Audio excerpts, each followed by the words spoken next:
আজকে জিও আমার সাথে বাজারে যাবে। আমি একা হাঁটতে পারি না, মাথা ঘোরায়। আপনাদের তো লড়াই বলছে পচা রেলে যেতে, পচা আজকে আমার সাথে। আমি মাস্ক কেন পরছি? হ্যালো, সবাই কেমন আছেন? আমি পরিকল্পনা, সাউথ কোরিয়া থেকে। বাবা সে হ্যালো। হ্যালো।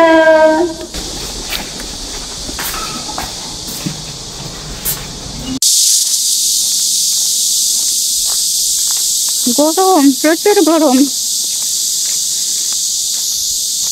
আর ছাতা লয়ে আসছে। ছাতা আজকে কেমনে ব্যবহার করে বাবু? এগো তো ও এটা ব্যবহার করবে না, ছেলেটা ব্যবহার করতেছে না। আমি ব্যবহার করলে কেমন হয় কোন দিন গরমে দেন কি করে। ওর কিন্তু অনেকগুলো ওই যে ফ্যান আছে, ইলেকট্রিকের ছোট ছোট ফ্যান, একটাও ব্যবহার করে না। এখন দেখেন বড় হয়ে গেছে না, আর ব্যবহার করে না। অথচ ছোট থাকতে কতগুলো কিনছে, সেগুলো এখনো কতগুলো রয়েছে ঘরে। অনেকেই জিজ্ঞাসা করছেন হামজিউর গার্লফ্রেন্ড আছে কিনা। না, এখনো গার্লফ্রেন্ড নাই, তবে ওর কয়েকজন বন্ধু আছে, ওর ক্লাস ফ্রেন্ড ছেলেরা ওকে মাঝে মধ্যে ফোন করে, ওই যে একটুখানি কথা কয়, দেখছেন?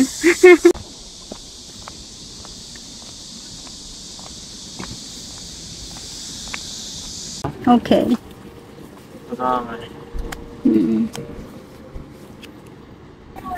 আমি কিছু খাতা কিনবো, তারপরে মেমো করার জন্য পেন কিনবো করার জন্য। ও খুঁজে দেবে আমার।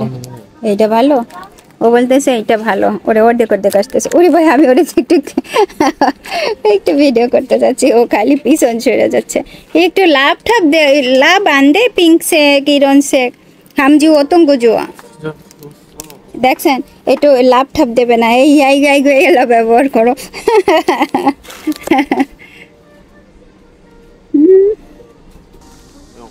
ওকে, ওর মোবাইলে মেমো করা কি কি কিনবো সেজন্য বারবার দেখতেছে মোবাইল, যেন একটাও বাদ না যায় মেমো করার লিস্ট থেকে। 그런거 이런 거 어때 봐봐? 봐봐, 이런 거 어때? 이거 집에 조금 있어줬는데 어디 좀. 이름이잖아. 응, 이름인데 어디 붙으면 스티커이잖아. 그것도 좋아. 봐봐. অনেক নিতে আসি বুঝছেন মেমো করার জন্য। জিও একা একা বাইসে বাইসে পেনও আনছে দেখেন। এটা 1000 ওয়ান, 90 টাকার মতো পড়ে 1000 ওয়ান।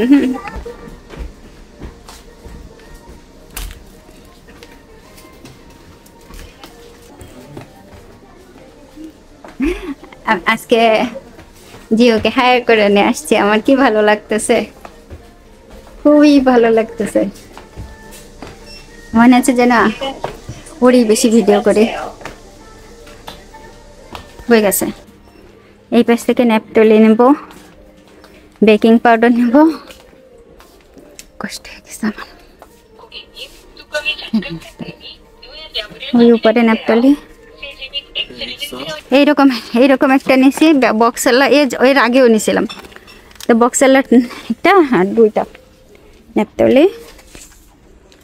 এই জায়গায় বেকিং সোডা আছে, এটা পরিষ্কার টরিষ্কার করার জন্য। এর একটা ভার হয়ে যেতেছে ওর হাত। ছেলের সাথে থাকলে মায়ের অনেক অনেক মানে নিজের অনেক বেশি তোরতাজা লাগে। এই যে এসে গেছে আর এক জায়গায়। ওই যা নিয়ে আসছে।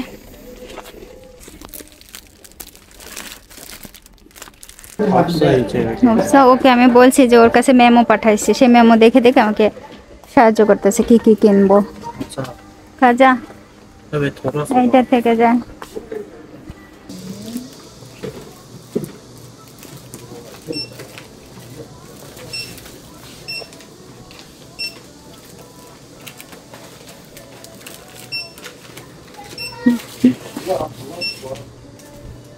이게 제일 잘해. দে বানাইছে। আজকে বেশ কিছু কমেন্ট পড়বো। অনেকেই কমেন্ট করেছেন। গতকালকে আমার একটা কমেন্টেরও আমি একটা দুটা বাদে একটাও রিপ্লাই দিতে পারি নাই। অনেকেই লিখছেন যে আপু আমাকে নিয়ে যান। তো সত্যিই বলি, আমার ইচ্ছা হয় মাঝে মধ্যে কাউকে নিয়ে আসি, 2-3 মাসের জন্য নিয়ে এসে রেখে দিই, আবার পাঠাই দিই। কিন্তু জানেন, বিশ্বাস করবেন কিনা জানি না, সবাই বলে যে একবার ঢুকতে পারলে তারপর আর যায় না সবাই। তারপরে এইখানে আসার পরে ওই কত বাংলাদেশি আছে না, আপনারও অপরিচিত, কিন্তু আপনি সবাইকেই পরিচিত করে আনান। মানে আপনার কথা বলতেছি না, এটা যেটা রেগুলার ঘটে কাহিনীটা, এরা পরিচিত করে নেয়, আত্মীয় স্বজন বানায় ফেলায়। ওই অমুক জায়গায় চাচাতো ভাই থাকে, অমুক জায়গায় মামাতো ভাই থাকে, এরকম বের হয়ে যায়। তারপরে তাদের সাথে মিলে এইখান থেকে যদি চলে যায়, বিশ্বাস করেন আপু বা ভাইয়ারা, আমি আর কোনো দিনও কাউকে নিয়ে আসতে পারবো না বাংলাদেশ থেকে। মানে ধরেন আমি কাউকে নিয়ে আসছি আমার বাড়িতে 2 মাসের জন্য রাখার জন্য, কিন্তু তিনি আরেকজনের পাল্লায় পড়ে তিনি আরেক জায়গায় চলে গেছেন। মানে তিনি অবৈধ হয়ে গেছেন, তাকে আর আমি বাংলাদেশে ফেরত পাঠাইতে পারতেছি না। সে কোথায় থাকে তাকে আর খুঁজে পাইতেছি না। এইরকম যদি হয়, তাহলে যখন আমি আমার নিজের পরিবার থেকে কাউকে নিয়ে আসতে যাব আমার বিশেষ প্রয়োজনে, তখন এইখানে কোরিয়ান সরকার আমাকে আর অনুমতি দিবে না। সেজন্যই দেখবেন যে কোরিয়াতে যারা আমরা বাংলাদেশিরা আছি, আমরা কিন্তু মানে খুব চিন্তা ভাবনা করে কাউকে ইনভাইট করি বা কাউকে নিয়ে আসার কথা চিন্তা করি। তারপরেও আমি বহুবার চিন্তা করি যে কাউকে নিয়ে আসবো, কারণ নিয়ে আসলে পরে যদি 2-3 মাস থাকে, যদি তার ভেতর তার একটা কোনো গতি ঠতি করে দিতে পারি, এইরকমও সবসময় চিন্তা করি। একটা কমেন্ট আসছে হুডি পরা নিয়ে। হ্যাঁ, জিও এই গরমের ভেতরও হুডি পরে। শুধু জিও না, জিওর মতো বেশ কয়েকজনকে খুঁজে পাবেন কোরিয়াতে যারা গরমকাল শীতকাল কোনো কাল নাই এদের কাছে, সবসময় হুডি কাল। আরেকটা কমেন্ট আসছে জিও কোথায় পড়াশোনা করে। জিও স্কুলে পড়াশোনা করে, এইবার মিডল স্কুলের 3য় বর্ষ। কোরিয়ানরা ভর্তা খায় কিনা? হ্যাঁ, কোরিয়ানরা ভর্তা খায়। ওই যেমন ধরেন মাছের ডিম ভর্তাও খায়। তারপরে আবার আমি দেখি কি যেটাই করি, যে ওই যে কুমড়াটা সেদ্ধ করে তারপরে ওইটাকে সালাদের মতো করা হয়। তা আমার কাছে ওইটার ভর্তার মতোই লাগে। কিন্তু যদি মনে করেন যে সেই ভর্তার আমাদের দেশের ভর্তা এক কি না, একেবারেই এক না। কোরিয়ানরা যে কুমড়া ভর্তা বা ধরেন কুমড়াটা সেদ্ধ করে খায় বা ওই যে মাছের ডিম ভর্তা করে খায়, সম্পূর্ণই বিপরীত আমাদের দেশ থেকে। আর আমি এইটা রান্না করতেছি, এটা হচ্ছে অমুক ফিশ কেক, মাছ দিয়ে তৈরি করা হয়। এটার একটা স্যুপ করতেছি আর একটা ভাজি করতেছি, এত তাড়াতাড়ি হয়ে যায়। একটা জিনিস আছে যেটা হচ্ছে আমার চুল বড় থাকতে প্রচুর ভিডিও করা আছে, এই ভিডিওগুলো আপলোড হবে এক একটা করে। সুতরাং অনেকে কমেন্ট করেন এগুলো আগের ভিডিও। ভাই আগের ভিডিও হলো, এগুলো তো এখনো আপলোড করা হয় নাই, তাই না? কোরিয়াতেও বন্যা হয়, গ্রামের দিকে যখন বন্যার পানিটা বেশি হয় তখন দেখা যায় যে পাহাড় ধসে যে ঘরগুলো একেবারে পাহাড়ের কাছাকাছি আছে, প্রায় সময় দেখা যায় যে সেই ঘরগুলোর একেবারে নাই হয়ে যায়। ঘরের ভেতরে সম্পূর্ণভাবে সে বন্যার পানি এবং পাহাড়ের সেই মাটি সব ঢুকে পড়ে। তারপরে আবার সবাই গিয়ে পরিষ্কার করে দেয়, ঘর বাড়ি ঠাড়ি আবার ঠিক করে দেয়। ইন্ডিয়া থেকে কোরিয়া যেতে কত টাকা লাগে? আপু বা ভাইয়া একটা কমেন্ট করছেন, আপনি কোন ভিসাতে আসবেন বা কিভাবে থাকবেন তার উপর নির্ভর করবে আপনি কত টাকা খরচ করবেন। আপনার প্লেনের টিকিট, মানে প্লেনের টিকিটও তো মানে দাম এক একটার এক এক রকম। আর কোরিয়াতে ট্যুরিস্ট ভিসাতেও কিন্তু খুব বেশি একটা অ্যাভেলেবেল দেয় না সবাইকে, কারণ যারাদের আছে ধরেন 3-4টা ভালো ভালো দেশ ভ্রমণ করা আছে, তাদের জন্য ট্যুরিস্ট ভিসাটা কোরিয়ান সরকার দেয়। এছাড়া খুব বেশি একটা দিতে চায় না। আমার শরীর কেমন আছে অনেকেই জিজ্ঞাসা করতেছেন। আমি আসলে কি বলবো, আমার নিজেরই খুব কষ্ট হয়। আমি না পারি বসতে, না পারি দাঁড়াইতে, না পারি শুইতে, না পারি খাইতে ঠিক মতো। মানে ও সে এক অন্যরকম অবস্থা আমার এখন। বাংলাদেশের হইলে আমাকে কবে হাসপাতালে ভর্তি করাইয়া অপারেশন করে আমাকে সুস্থ করে দিত, কিন্তু কোরিয়া বুঝছেন এমন একটা দেশ, আমি সত্যি অধৈর্য হয়ে যাচ্ছি। আমার হাজব্যান্ড গতকালকেও চোখের পানি ফেলছে, আমি হাসতেছি। মানে আমি কি বলবো, আমি কানলে তো এটা সমাধান হবে না। একজনে কমেন্ট করছেন আমি কি প্রথমে স্টুডেন্ট ভিসায় আসছিলাম কিনা। না, আমি স্টুডেন্ট ভিসাতে আসি নাই, ম্যারেজ ভিসাতে আসছি। আর কত সালে আসছি, 2008-এর শেষে আসছি, ধরেন ওই 2009-এর একেবারে প্রথম সপ্তাহের দিকে বা এইরকম আসছি। জিও দেখতে আমার মতো, আসলে জিও দেখতে আমার আর আমার হাজব্যান্ডের দুইজনের মিলাই হয়েছে। ও যখন প্রথম হয়েছে তখন ডাক্তার আমাকে বলছে যে ছেলে এত সুন্দর হয়েছে, মানে উনি নিজেও অবাক হয়েছে। মিক্সিং বেবি বলতে জিউকে যেই দেখে সেই বলে যে মিক্সিং বেবি, কিন্তু অনেক বাচ্চারাই আছে যাদের দেখবেন একেবারে ফুললি হুবহু কোরিয়ানদের মতোই দেখতে বাচ্চা। ওই যে বাবা কোরিয়ান হয়, মা কোরিয়ান, বা ওয়াইফ অথবা হাজব্যান্ড অন্য দেশের, কিন্তু বাচ্চাগুলো না সব কোরিয়ান কোরিয়ান চেহারা হয়েছে, বেশিরভাগ ক্ষেত্রে দেখা যায়।